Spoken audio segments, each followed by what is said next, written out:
It's Bible time நிகழ்ச்சிக்கு உங்கள் யாவரையும் நாங்கள் அன்புடன் வரவேற்கிறோம்.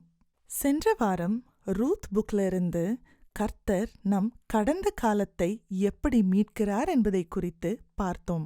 இன்றைக்கு கர்த்தர் நம் நிகழ்காலத்தை எப்படி மீட்கிறார் என்பதை குறித்து டாக்டர் எபி என்ன சொல்லுகிறார் என்பதை கேட்போமா? It's Bible time.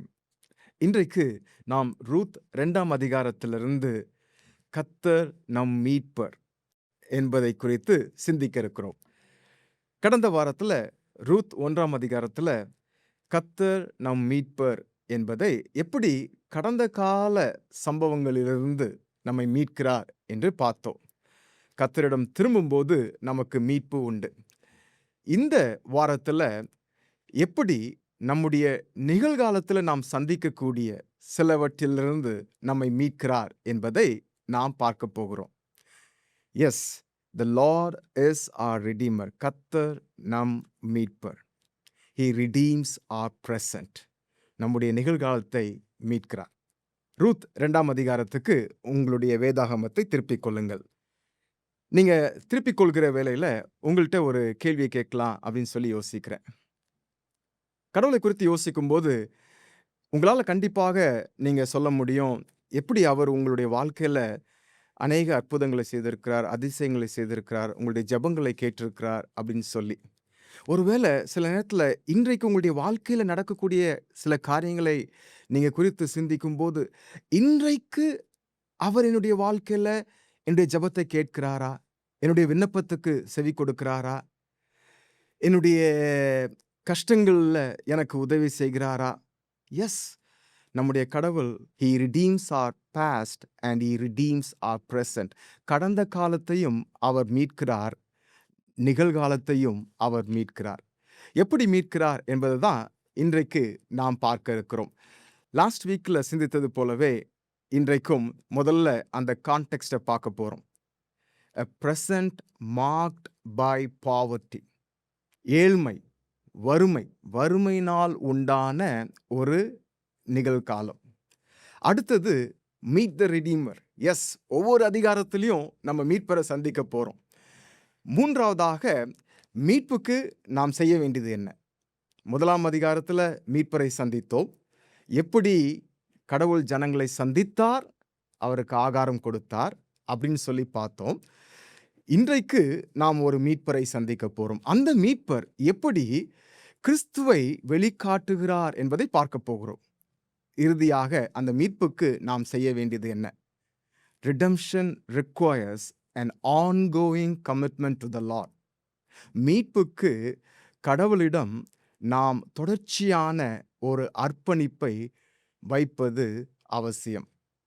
Okay, first, a present marked by poverty. ஏழ்மை, வறுமையினால காணப்படக்கூடிய ஒரு நிகழ்காலம். ரூத் 2ஆம் அதிகாரம் 2ஆம் வசனத்தில் வாசிக்கிறோம். மோவாபிய ஸ்திரீயான ரூத் என்பவள் நகோமியை பார்த்து, நான் வயல்வெளிக்கு போய் யாருடைய கண்களில் எனக்கு தயை கிடைக்குமோ அவர் பிறகே கதிர்களை பொறுக்கிக் கொண்டு வருகிறேன் என்றாள். அதற்கு இவள், அதாவது நகோமி, என் மகளே போ என்றாள். இந்த இடத்துல நீங்க யோசிக்கலாம், போன வாரமே சொன்னீங்களே ரூத், நகோமி தேவன் அவர்களை மீட்டெடுத்தார் அப்படின்னு சொல்லி சொன்னீங்களே, திரும்பி வந்தார்களே அப்படின்னு சொல்லி. எஸ், அது உண்மைதான். 1ஆம் அதிகாரத்தில் துவக்கத்தில் அங்கே காணப்பட்டது ஃபேமின், அங்கே காணப்பட்டது பஞ்சம். ஆனால் 22ஆம் வசனத்தில், 1ஆம் அதிகாரம் 22ஆம் வசனத்தில் ஹார்வெஸ்ட், அறுவடை, அதை தான் நம்ம பார்த்தோம். அறுவடையின் மத்தியில் கூட இந்த ரூத் அவங்க நிச்சயமாக வேலைக்கு போய் ஆக வேண்டிய ஒரு சூழ்நிலை. எஸ், கர்த்தர் ஜனங்களை சந்தித்தார், ஆகாரம் கொடுக்கிறார். ஆனால் கர்த்தர் நம்மிடம் சில காரியங்களை எதிர்பார்க்கிறார். அதை தான் இந்த இடத்துல ரூத் செய்கிறதாக நம்ம பார்க்குறோம். இன்னும் அவங்க ஏழ்மையில தான் இருக்கிறாங்க, பாவர்ட்டியில் தான் இருக்காங்க. ஆனால் அப்படியே அவங்க இருக்க போகிறது இல்லை. அதை இந்த அதிகாரத்தில் நம்ம பார்க்க போகிறோம். ஓகே, இந்த இடத்துல என்ன நடக்கு அப்படின்னா, அவர் பிறகே கதிர்களை பொறுக்கிக் கொண்டு வருகிறேன். இந்த கதிர்களை பொறுக்கிக் கொண்டு வருகிறேன்னு சொல்லி சொல்றாங்கல்ல. இது வந்து இது எந்த இடத்துல நடக்கும் அப்படின்னா, அது யூதாயாவில தான் நடக்கும். ஓகே. பெத்லெஹேம்ல தான் நடக்கும்.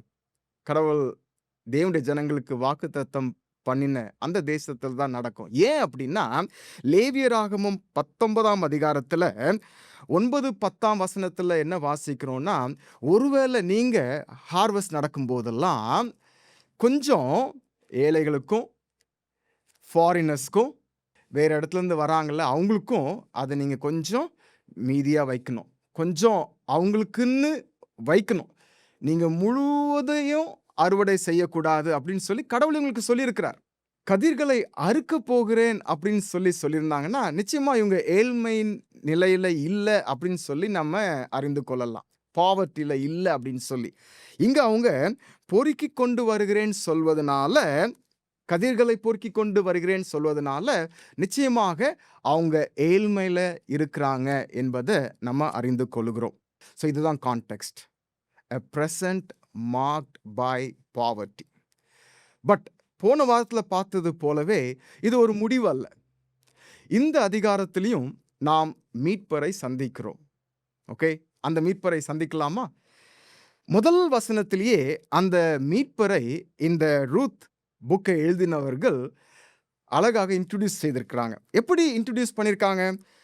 நகோமிக்கு அவளுடைய புருஷனாகிய எலிமெலேக்கின் உறவின் முறையில் போவாஸ் என்னும் பெயருள்ள மிகுந்த ஆஸ்திக்காரனாகிய இனத்தான் ஒருவன் இருந்தான். தமிழ் பைபிள்ல ஆஸ்திக்காரன் அப்படின்னு சொல்லி சொல்லப்பட்டிருக்கு, பணக்காரன் அப்படின்னு சொல்லி. ஆங்கில பைபிள், இங்கிலீஷ் பைபிள்ல நீங்க பார்த்தீங்கன்னா worthy man அப்படின்னு சொல்லியிருக்கோம், நோபல் மேன் அப்படின்னு சொல்லியிருக்கோம். எப்படி ஒரு குணசாலியான ஸ்திரீ அப்படின்னு சொல்றோம்ல, நோபல் உமன். அதே போலதான் இந்த போவாஸும் ஒரு குணசாலியான ஒரு புருஷன், குணசாலியான ஒரு மனுஷன். இப்படிதான் இந்த ரூத் புக்கை எழுதிய ஆத்தர் வந்து இன்ட்ரோடியூஸ் பண்றார். இவனை குறித்து நம்ம இந்த அதிகாரத்துல நிறைய பார்க்கிறோம், இந்த ஒரு மீட்பரை குறித்து. ஆனா இந்த மீட்பர் வந்து இவர் கிறிஸ்துவை நமக்கு வெளிக்காட்டுகிறவராக இருக்கிறார். அதையும் நான் உங்கள்கிட்ட சொல்ல போறேன். சரியா? முதல்ல இந்த மீட்பரை குறித்து பார்ப்போம். ஸோ இவர் ஃபர்ஸ்ட் பெத்லெஹேம்ல இருந்து அவருடைய வயல்வெளிக்கு வரார். வரும்போதே அவர் எப்படி வரார் அப்படின்னா, அங்க அறுக்கிறவர்களை பார்த்து என்ன சொல்றாருன்னா, கர்த்தர் உங்களோட இருப்பாராக அப்படின்னு சொல்லி. அப்போ அந்த வேலை செய்றவங்களாம் என்ன சொல்றாங்கன்னா, கர்த்தர் உம்மை ஆசீர்வதிப்பாராக அப்படின்னு. பெத்லெஹேம்ல இருந்து இந்த போவாஸ் வயல்வெளிக்கு வரும்போது கடவுளை வீட்லயே வைத்து விட்டு வரல. ஓகே. இது ரொம்ப முக்கியமான ஒரு பாடம். ஒரு ரிடீமர். இந்த ரிடீமரை குறித்து பார்க்கும்போது, கடவுள் ஒருவேளை காலையில ஜெபிக்கும் போது, வேதத்தை வாசிக்கும் போது மட்டும்தான் எனக்கு தேவை, இல்லைன்னா சண்டே சர்ச்சுக்கு போகும்போது மட்டும்தான் தேவை, இல்லைன்னா வீக்லி ஒரு பைபிள் ஸ்டடி, இல்லைன்னா ஒரு ப்ரேயர் குரூப் மீட்டிங், அதில் தான் தேவைன்னு சொல்லி கிடையாது. வயல்வெளிக்கு போகும்போது கூட கடவுளை குறித்த ஒரு சிந்தையோடு போகக்கூடிய ஒரு நபர் தான் இந்த போவாஸ். இது போவாஸுக்கும் கடவுளுக்கும் இடையில் இருந்த அந்த ஒரு ரிலேஷன்ஷிப்பை நமக்கு காட்டுது. இது அவருடைய ரிலேஷன்ஷிப் வித் காடை மாத்திரம் நமக்கு காட்டல. அந்த அறுக்கிறவர்கள் வந்து என்ன சொல்றாங்க, கர்த்தர் உம்மை ஆசீர்வதிப்பாராகன்னு சொல்றாங்கல்ல, அதன் மூலமாக ஈவன் அங்க வேலை செய்றவங்க கூட இந்த எஜமானாகிய போவாஸோடு அவர்கள் வைத்திருந்த அந்த அன்பு, போவாஸ் அவர்கள் மீது வைத்திருந்த ஒரு அன்பின் ஒரு வெளிப்பாடாக தான் கண்டிப்பாக அந்த ஜனங்கள் கர்த்தர் உம்மை ஆசீர்வதிப்பாராக அப்படின்னு சொல்லியிருப்பாங்க. ஸோ இந்த குணசாலியான மனுஷன் கர்த்தரோடு ஒரு நல்ல ஒரு உறவை வைத்திருக்கிறான். அது மாத்திரமல்ல, மற்ற மனிதர்களோடும், குறிப்பாக ஈவன் அவனுடைய வயல்வெளியில் வேலை செய்கிறவர்களோடு கூட நல்ல ஒரு உறவை வைத்திருக்கிறான். அவனுக்கு வந்து வேலை என்பது தனி, அடுத்தது ஆண்டவருடன் இருக்கக்கூடிய உறவு என்பது தனி அப்படின்னு சொல்லி கிடையாது. அவன் வந்து வேலை செய்வதை வந்து ஒரு செக்குலர் காரியம் என்று பார்க்கல. ஜெபிப்பதோ, வேதத்தை வாசிப்பதோ, ஆலயத்துக்கு செல்வதையோ அதை ஒரு சேக்ரெடாக, இது சேக்ரெட், இது செக்குலர் அப்படின்னு சொல்லி அவனுக்கு எந்த ஒரு பிரிவும் இல்லை. வேலையும் ஒரு சேக்ரெடாக, ஆண்டவருக்கு மகிமையானதாக, தேவனுக்கு மகிமையை கொண்டு வரக்கூடியதாக தான் அவன் பார்க்கறான். அதுதான் மீட்பர் கிட்ட நம்ம பார்க்கக்கூடிய முதல் காரியம். அடுத்தது, இந்த மீட்பருக்கு, போவாஸுக்கு யார் யாரெல்லாம் வேலை செய்கிறாங்கன்றது தெரியும். ஏன்னா இந்த நேரத்தில் ரூத் அங்கே வேலை செய்து கொண்டிருக்கிறாங்க. நம்ம ஏற்கனவே அறிமுகப்படுத்தினது போல 2ஆம் வசனத்தில் அவங்க என்ன செய்கிறாங்கன்னா, யாருடைய கண்களில் எனக்கு தயை கிடைக்குமோ அவர் பிறகே கதிர்களை நான் பொறுக்கி கொண்டு வரேன்னு தான் போகிறாங்க. ஓகே, அங்கே அவங்க வேலை செய்து கொண்டிருக்கிறாங்க. அதை பார்த்த உடனே போவாஸ் ரிடீமர் என்ன செய்கிறாருன்னா, கண்காணியாக வைக்கப்பட்ட அந்த வேலைக்காரனை கூப்பிட்டு, இது யார் அப்படின்னு சொல்லி கேட்கிறார். இந்த பெண் பிள்ளை யாருடையவள் அப்படின்னு சொல்லி கேட்கிறார். அப்போ அந்த கண்காணியாக வைக்கப்பட்ட அந்த வேலைக்காரன் என்ன சொல்றான்னா, தெளிவா சொல்றான், இவள் மோவாப் தேசத்திலிருந்து நகோமியோடு கூட வந்த மோவாபிய பெண் பிள்ளை. ஸோ நல்ல ஒரு இன்ட்ரடக்ஷன், அறிமுகத்தை செய்கிறான். பட் ஆனால் ஏற்கனவே இந்த போவாஸ் நகோமி திரும்பி வந்ததை குறித்தும் இந்த ரூத்தை குறித்தும் கேள்விப்பட்டிருக்கிறார். ஓகே, உடனே என்ன செய்யார்னா, இந்த மீட்பர் போவாஸ் 7ஆம் வசனத்தில் வாசிக்கிறோம், அவ சிந்தினதை பொறுக்கி கொள்ளட்டும் அப்படின்னு சொல்லி சொல்றார். இது போவாசுடைய அந்த தாராள குணத்தை காட்டுகிறது. ஓ, இது நம்முடைய ஜனங்களுக்கு மட்டும்தான் அப்படின்னு சொல்லல, மோவாபிய ஸ்திரீ அப்படின்னு சொல்லி அறிமுகப்படுத்தினாலும் கூட இந்த ரிடீமர் என்ன செய்றாருன்னா, தாராளமா பொறுக்கிக் கொள்ளட்டும் அப்படின்னு சொல்லி சொல்றார். இது இந்த ரிடீமருடைய, மீட்பருடைய ஒரு தாராள குணத்தை காட்டுகிறது. இப்படிதான் இயேசு கிறிஸ்துவும் இலவசமாக நம்மை மீட்கிறார். அவருடைய மீட்பு இலவசமானது. அவர் உதாரத்துவமுள்ள ஒரு கடவுள். அடுத்தது நம்ம பார்க்கக்கூடியது என்னன்னா, பொறுக்கிக் கொள்றதுக்கு ஒரு பெர்மிஷன் கொடுக்கிறாரு. அதற்கு பிறகு இந்த இடத்தை விட்டு நீ போகக்கூடாதுன்னு சொல்லி 8வது வசனத்துல சொல்றாரு, இங்கே என் ஊழியக்கார பெண்களோடு கூடவே இரு அப்படின்னு சொல்லி சொல்றாரு. அது ரொம்ப முக்கியமானது. ஏன் அப்படின்னா, இது போவாசுடைய ஒரு ப்ரொடெக்ஷன். எப்படி ரூத்தை ப்ரொடெக்ட் பண்றாரு, பாதுகாக்கிறார் என்பதை இது நமக்கு காட்டுகிறது. ஏன்னா வேறொரு வயல் நிலத்துக்கு போனா, ஏற்கனவே நம்ம அறிந்தது போல இது நியாயாதிபதிகள் நியாயம் விசாரித்து வரும் நாட்கள். இந்த நாட்கள்ல என்ன செய்றாங்க, அவர்கள் தங்கள் தங்கள் மனசுல என்ன தோணுதோ அவங்களுக்கு இஷ்டப்படி செய்றாங்க. ஸோ ஒருவேளை போவாஸ்க்கு தெரிய வந்திருக்கும், மற்ற வயல்வெளியில ஒருவேளை ரூத்தை அவங்க அட்வான்டேஜா எடுத்துக்கிட்டு ஒருவேளை தவறாக ஹேண்டில் பண்ணலாம் அப்படின்னு சொல்லி யோசித்திருக்கலாம். ஆகவே தான் இங்கேயே இரு அப்படின்னு சொல்லி சொல்றாரு. இது இந்த redeemer not only is Ruth's provider, he is the one who wants to protect Ruth அப்படின்னு சொல்லியும் நம்ம இந்த பகுதியிலிருந்து நம்ம கற்றுக்கொள்கிறோம். அடுத்தது முக்கியமான காரியம், வேலை செய்வதனால கண்டிப்பா தாகம் எடுக்கும். உனக்கு தாகம் எடுத்தால் தண்ணீர்கள் அண்டைக்கு போய் வேலைக்காரர் மொண்டு கொண்டு வருகிறதிலே குடிக்கலாம் அப்படின்னு சொல்லி சொல்றார். தண்ணீர் தாகம் எடுத்தா தண்ணீர் நீ குடிக்கலாம் அப்படின்னு சொல்லி சொல்றார். அது மாத்திரம் இல்லை, தண்ணீர் மாத்திரம் இல்லை, சாப்பாட்டு வேலையில், அதை குறித்து 14ஆம் வசனத்தில் வாசிக்கிறோம். சாப்பாட்டு வேலையில் நீ இங்கே இந்த அப்பத்திலே புசித்துன்னு சொல்லி தன்னோடு சேர்த்து கொள்ளுகிறத நம்ம பார்க்குறோம். தான் சாப்பிடுவதையே கொடுக்கிறதாக நம்ம பார்க்குறோம். பாவர்ட்டி, வறுமை, ஏழ்மை சூழலில் காணப்பட்ட ரூத்துக்கு இது ஒரு பெரிய ஒரு மீட்பு தான். ஸோ இங்கே பெரிய ஒரு ஹார்வெஸ்ட் நடக்குது, அறுவடை நடக்குது. அந்த அறுவடையில் விளைந்த அந்த கோதுமையை அறுத்து அதை வறுத்து சாப்பிட்றாங்க. அதை ரூத்துக்கும் கொடுக்குறாங்க. அவள் சாப்பிட்டு திருப்தி அடைந்து மீந்ததை எடுத்துக்கொண்டாள், மீந்ததை வைத்து கொண்டாள் அப்படின்னு சொல்லி பார்க்குறோம். இந்த திருப்தியாக சாப்பிட்டு அப்படின்னு சொல்லும்போது எனக்கு ஒரு காரியம் ஞாபகம் வருது. நான் மால்தோ என்று சொல்லக்கூடிய ஆதிவாசி மக்கள் மத்தியில் ஒரு சில வருடங்கள் ஊழியம் செய்திருக்கிறேன். பீகாரில், ஜார்க்கண்டில். இந்த மக்கள் மத்தியில் ஊழியம் செய்யும்போது நாங்கள் நிறைய கூட்டங்கள் நடத்துவது உண்டு. அந்த கூட்டங்கள்ல மத்தியானத்துல உணவு பரிமாறுவது உண்டு. ஸோ அப்படி செய்யும்போது மத்தியான மீட்டிங்க்கு முன்பாக சாப்பிட்ட பிறகு ஒருவர சந்திக்கும்போது, "நல்லா சாப்பிட்டீங்களா?" அப்படின்னு சொல்லி கேட்பது உண்டுல்ல. ஸோ நான் வந்து கேட்பேன், "நல்லா சாப்பிட்டீங்களா? ஏடு லவ் கேர்" அப்படின்னு சொல்லி கேட்பேன். தனியா பார்த்து கேட்கும்போது, "ஏடு லவ் கே" அப்படின்னு சொல்லி கேட்பேன்.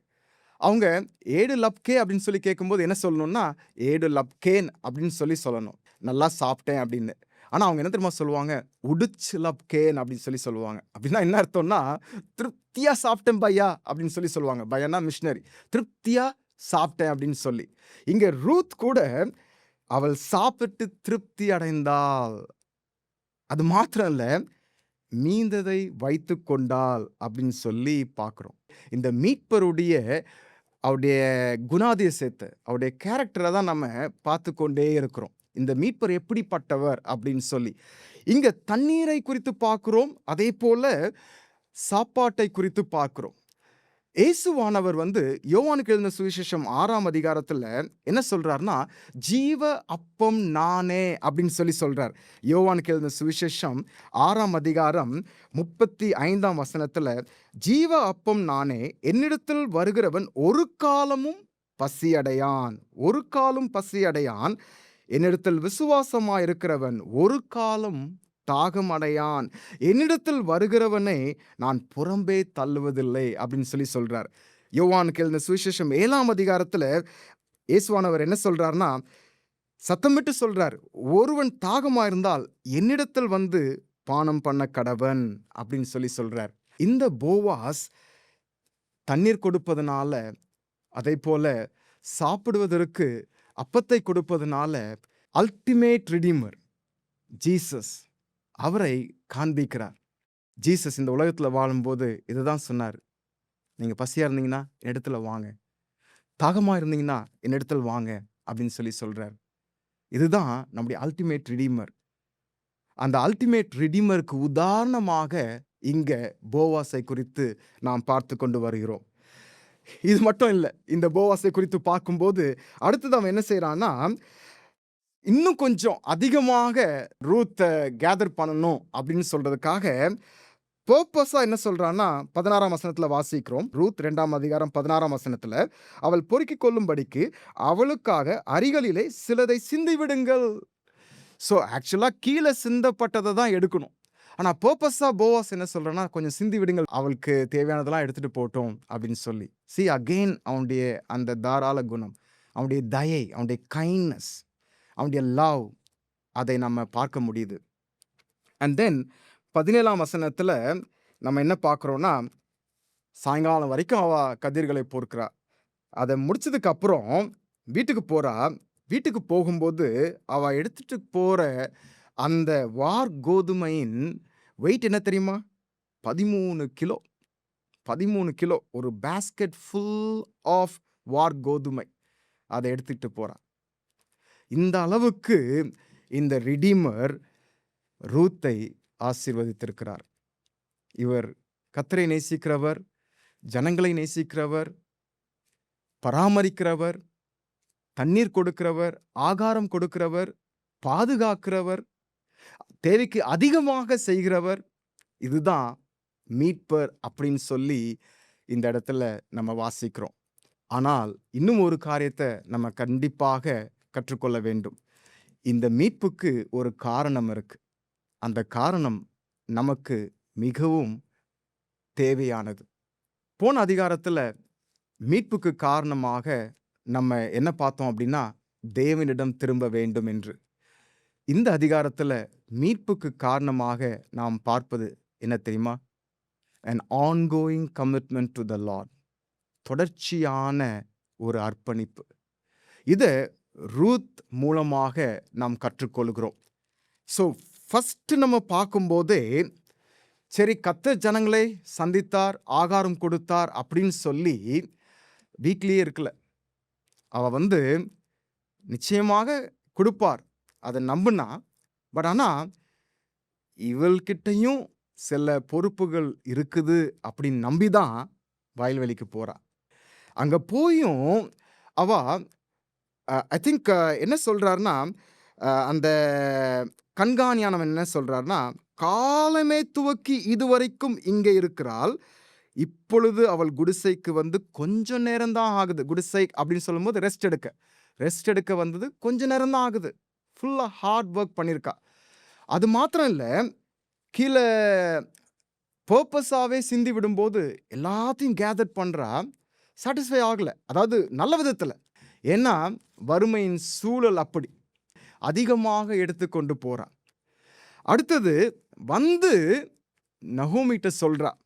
நகோமி பார்த்துடுறாங்க. ஆக்சுவலா சொல்ல வேண்டிய அவசியமே இல்ல. கண்டிப்பா திருப்தியா சாப்பிட்டதுனால சந்தோஷம், மகிழ்ச்சி அந்த முகத்திலே தெரியும். அடுத்தது தூக்க முடியாம தூக்கிட்டு வராங்க. இத பார்த்த உடனே நகோமி சொல்லக்கூடியது என்னன்னா, "உன்னை விசாரித்தவன் ஆசீர்வதிக்கப்படுவானாக." நகோமிக்கு தெரியாது யார் மூலமாக இந்த ஒரு ஆசீர்வாதம் வந்ததுன்னு சொல்லி. அப்புறம் அந்த சீக்ரெட்ட அவ உடைக்கிறா. ரூத் உடைக்கிறா. என்ன சொல்றான்னா, ரூத் மாமியார பார்த்து சொல்றா, "நான் இன்று வேலை செய்த வயல்காரன் பேர் போவாஸ்" அப்படின்னு. போவாஸ் அப்படின்னு சொல்லி சொன்ன உடனே இம்மீடியட்டா நகோமிக்கு நீங்க நகோமி சொல்றத பாருங்களேன். "உயிரோடு இருக்கிறவர்களுக்கும் மரித்தவர்களுக்கும் தயவு செய்கிற கர்த்தராலே அவன் ஆசீர்வதிக்கப்படுவான்." ஆசீர்வதிக்கப்படுவான் அப்படின்னு சொல்லி முதல்ல சொன்னாங்க நகோமி. இப்போ கர்த்தராலே ஆசீர்வதிக்கப்படுவான் அப்படின்னு சொல்லி சொல்றாங்க. அதுக்கு பிறகு என்ன சொல்றாங்கன்னா, "வேறொரு வயலிலே மனுஷர் உன்னை எதிர்க்காதபடிக்கு நீ அவன் வேலைக்காரர்களோடே போகிறது நல்லது" அப்படின்னு சொல்லி சொல்றாங்க. இத கேட்ட உடனே ரூத் என்ன செய்றாங்க, 23ஆம் வசனம், "அப்படியே கோதுமை அறுப்பும் வார்கோதுமை அறுப்பும் தீரும் மட்டும் அவள் கதிர் பொறுக்கும்படிக்கு போவாசுடைய வேலைக்காரிகளோடே கூட இருந்து தன் மாமியினிடத்தில் தங்கினாள்." ஒரு நாள் மட்டும் அந்த வயல்வெளிக்கு போய் கீழ இருக்கிறதெல்லாம் எடுத்துட்டு வரல. போவாஸ் சொல்றத கேட்கிறா. மாமியார் சொல்றத கேட்கிறா. அந்த ஹார்வெஸ்ட் காலத்துல டெய்லி போறா. டெய்லி போய் கேதர் பண்ணி கொண்டு வந்துட்டே இருக்கிறா.